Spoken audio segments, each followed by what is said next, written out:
ketika sedang terkena musibah, ketika terkena masalah dan ujian, maka kita harus benar-benar mencamkan bahwa ujian dan pertolongan berjalan paralel, ujian dan pertolongan berjalan bersamaan, bersama garis lurus.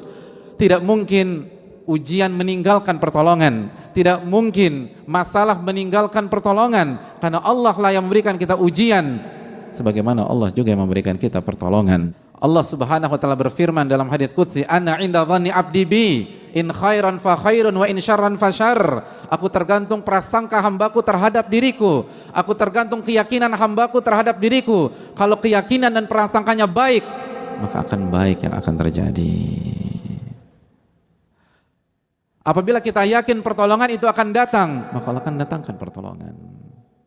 Dan sebaliknya, wa in syarran fasyarr, kalau ternyata kita suudzon kepada Allah, buruk sangka kepada Allah, pesimis ketika menghadapi hari-hari ini, maka yang akan datang adalah masalah berikutnya dan tidak ada solusi sama sekali. Wa in syarran fasyarr, kalau buruk sangka, maka yang terjadi adalah keburukan.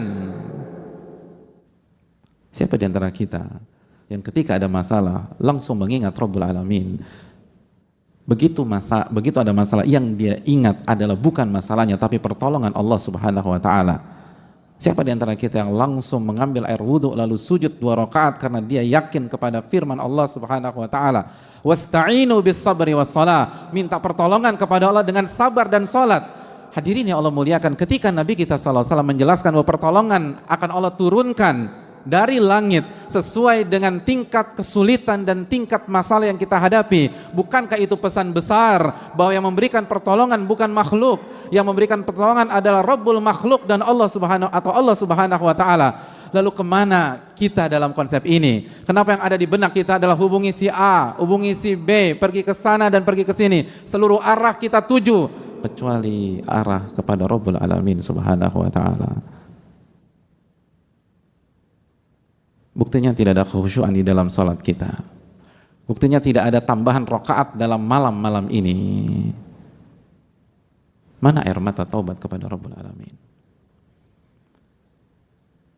Mana rintihan Rabbi rzuqni atau Rabbi tuba alayya? Pertolongan datang dari Allah, maka mintalah kepada Rabbul Alamin. Perbanyaklah ibadah, perbanyaklah istighfar, perbanyaklah taubat. Pertolongan datang dari langit, jamaah, bukan dari teman. Pertolongan datang dari yang punya alam semesta. Sama kita lupa mengemis kepada Rabbul Alamin. Walillahi mulkus samawati wal ard, dan milik Allah kerajaan langit dan bumi. Kemana ayat itu di dalam hati kita? Hadirin yang Allah muliakan, hidup dan ujian tidak bisa dipisahkan. Allah Subhanahu wa taala berfirman dalam Al-Baqarah, "Am hasibatum an tadkhulul jannata wa lamma ya'tikum mathalul ladzina khalau min qablikum." Apakah kalian berpikir Anda akan masuk surga? Apakah kalian berpikir kalian akan masuk surga dan kalian belum mengalami ujian-ujian yang dialami oleh umat-umat sebelum kalian? Masathumul ba'sa wa dharra wa zulzilu. Mereka digoncang, mereka mendapatkan kesulitan, kesengsaraan, dan mereka digoncang-goncang, zulzilu. Mereka mengalami ujian seperti mengalami gempa bumi dalam kehidupan mereka. Zulzilu, digoncang di atas ke bawah, kanan kiri, digoncang-goncang oleh Allah. Sampai Rasul pada saat itu dan orang-orang beriman bertanya kepada diri mereka, mata nasrullah, kapan pertolongan Allah itu datang? Lalu Allah merespon, Allah inna nasrullahi qarib. Ketahuilah pertolongan Allah itu dekat. Pertolongan Allah itu dekat. Namun kita terburu-buru. Nabi SAW mengatakan, walakinnakum qaumun tasta'jilun.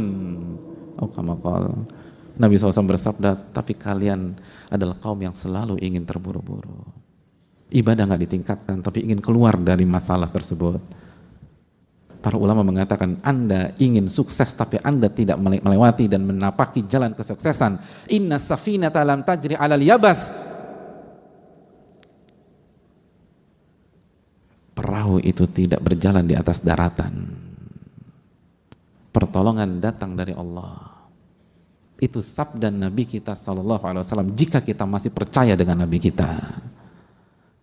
Itu sabda Nabi kita sallallahu alaihi wasallam yang Allah firmankan dalam surat An-Najm ayat 3, "Wa ma yantiqu 'anil hawa in huwa illa wahyun yuha." Nabi tidak berbicara dengan hawa nafsunya, tapi wahyu yang Allah wahyukan kepada beliau, dan di antara wahyu tersebut pertolongan didatangkan dan diturunkan sesuai dengan tingkat kesulitan. Tingkat kesulitan 70%, pertolongan 70%. Tingkat kesulitan 80%, pertolongan 80%. Tingkat kesulitan 90%, pertolongan 90%. Tingkat kesulitan 99%, pertolongan datang 99%.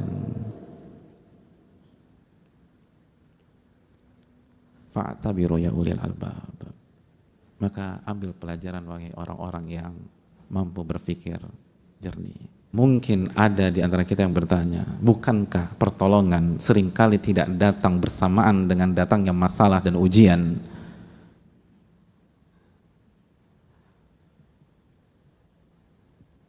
Dan itu yang saya alami sendiri. Ma'asyiral muslimin, Nabi SAW melanjutkan hadisnya dengan mengatakan, wa anna sabra ya'til abda ala qadril musibah. Dan kesabaran Allah datangkan kepada seorang hamba sesuai dengan beratnya musibah. Betul, masalah datang di bulan Januari misalnya, atau di bulan Februari, atau di bulan Maret, lalu sampai sekarang pertolongan yang clear itu belum terlihat. Tapi Allah memberikan solusi, Allah berikan kesabaran yang membuat kita bisa menjalani hari-hari berat tersebut sampai benar-benar semuanya diselesaikan oleh Allah Subhanahu wa taala. Dan kesabaran yang Allah berikan sesuai dengan beratnya musibah yang kita rasakan. Kesabaran yang Allah berikan sesuai dengan rasa sakit yang kita rasakan. Kesabaran yang Allah berikan sesuai dengan kekuatan yang kita butuhkan. Wa anna sabara ya'til 'abda 'ala qadril musibah. Sabar akan didatangkan kepada hamba sesuai dengan beratnya musibah. Ini menunjukkan bahwa tidak ada alasan dan tidak ada pintu masuk untuk pesimistis. Tidak ada alasan dan tidak ada pintu masuk untuk lemah, untuk galau, untuk putus asa. Karena semua diberikan oleh Allah Subhanahu wa taala. Dan diberikan, bahasanya itu dikasih, datang dari langit. Maka tidak ada alasan untuk tidak pede dengan diri kita sendiri.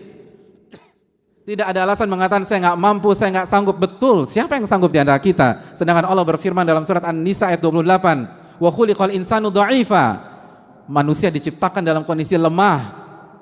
Tapi yang perlu kita ingat, ini diberikan oleh Allah Subhanahu wa taala. Ini bukan tentang kekuatan kita, tapi pertolongan yang Allah diberikan kepada kita. Ini bukan tentang kemampuan sabar yang lahir dari dalam diri kita semata, tapi kemampuan sabar yang Allah berikan kepada kita. Maka tidak ada alasan membuka pintu kepada syaitan sehingga syaitan melemahkan kita, merasa kita lemah, merasa kita down, merasa kita nggak mampu menghadapi ini semua. Karena ini bukan tentang kemampuan kita memang lemah, itu sudah confirm dari Allah Subhanahu wa taala. Tapi kita dikasih kekuatan untuk sabar dari Allah Subhanahu wa taala, dan Allah nggak mungkin bohong, Allah nggak mungkin keliru, Allah tidak mungkin mempermainkan kita.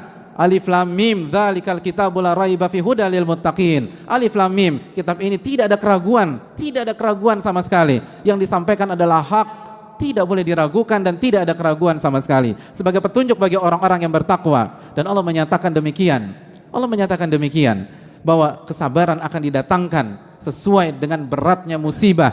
Artinya tidak ada alasan untuk pesimis seberat apapun masalah yang kita hadapi. Dan jangan pernah buka pintu kepada syaitan. Jangan pernah buka pintu kepada syaitan. Karena seluruh pesimisme itu datang dari syaitan. Allah berfirman tentang syaitan di dalam Al-Baqarah ayat 268. Asy-syaitanu ya'idukumul faqra wa ya'murukum bil fahsya. Syaitan selalu menjanjikan kalian kefakiran dan terus kefakiran. Lalu dia akan mengajak Anda melakukan kekejian. Semua pesimis, semua kelemahan, semua keputusasaan itu datang dari syaitan. Makanya ketika salah satu ulama terbaik dunia pada hari ini, Syekh Muhammad bin Muhammad Mukhtar Shinkiti, ditanya tentang masalah ini, beliau katakan seluruh pesimisme, seluruh rasa lemah, seluruh ketidakpercayaan diri, seluruh pertanyaan dalam diri kita, bisakah saya melampaui ini semua? Bisakah saya menghadapi ini semua? Itu dari syaitan, dari syaitan, dari syaitan. Separah apapun kondisi kita, walaupun itu gara-gara ulah kita, walaupun itu gara-gara dosa-dosa kita, karena bisa jadi kita mengatakan, tapi Pak Ustadz, ya saya terjatuh ke dalam jurang ini karena dosa-dosa saya sendiri, karena kesalahan fatal yang saya lakukan, karena maksiat. Betul, memang betul maksiat akan menjerumuskan kita, tapi apakah itu kartu mati? Tapi apakah itu membuat kita putus asa? Makanya jamaah sekalian, di dalam ayat di atas Al-Baqarah 268 ada kelanjutannya.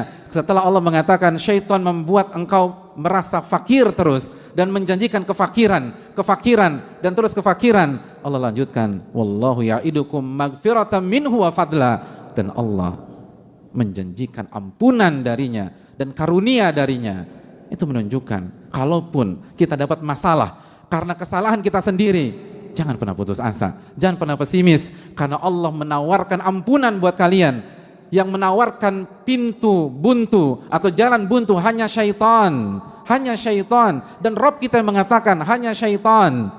Rabb kita menawarkan ampunan dan karunia. Maka jalan mana yang akan kita pilih? Mana ucapan mana yang kita percaya? Bisikan-bisikan mana yang kita ikuti? Oleh karena itu jamaah sekalian, fa inna ma'al usri yusra, inna ma'al usri yusra. Sesungguhnya bersama kesulitan ada kemudahan, bersama kesulitan ada kemudahan. Dan Allah juga katakan dalam surat Talaq, wa yaj'al ba'da usri yusra, wa yaj'alallahu ba'da usri yusra. Dan Allah jadikan setelah kesulitan kemudahan. Oleh karena itu, marilah kita meyakini sabda Nabi kita sallallahu alaihi wasallam dan tanamkan optimisme di dalam diri kita. Nabi SAW mengatakan, yu'jibunil fa'lu, aku sangat kagum dengan optimisme.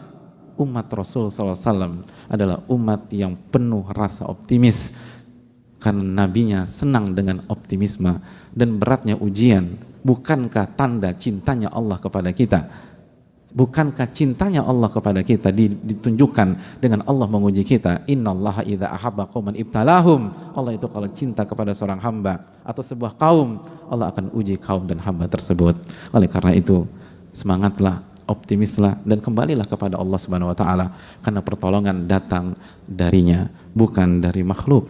Dan hendaknya kita perbaiki sholat kita, puasa kita, zikir kita, doa-doa kita, dan jaga hubungan kita dengan Allah, dan katakan tidak pada maksiat walaupun kondisi memang tidak mudah dan cukup sulit, karena sekali lagi maksiat yang akan menghancurkan kebahagiaan kita di dunia dan di akhirat.